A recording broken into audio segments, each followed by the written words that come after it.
தேனாற்றம் கரையில் தெய்வீக குரலில் நான் தான் ஒரு பாட்டிசைத்தேன்.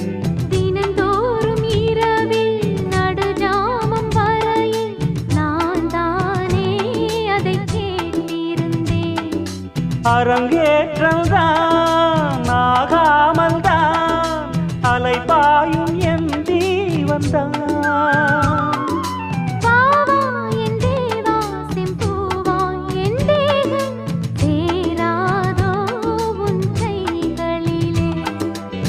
குருவாயூரப்போ குருவாயூரப்பா நான் கொண்டு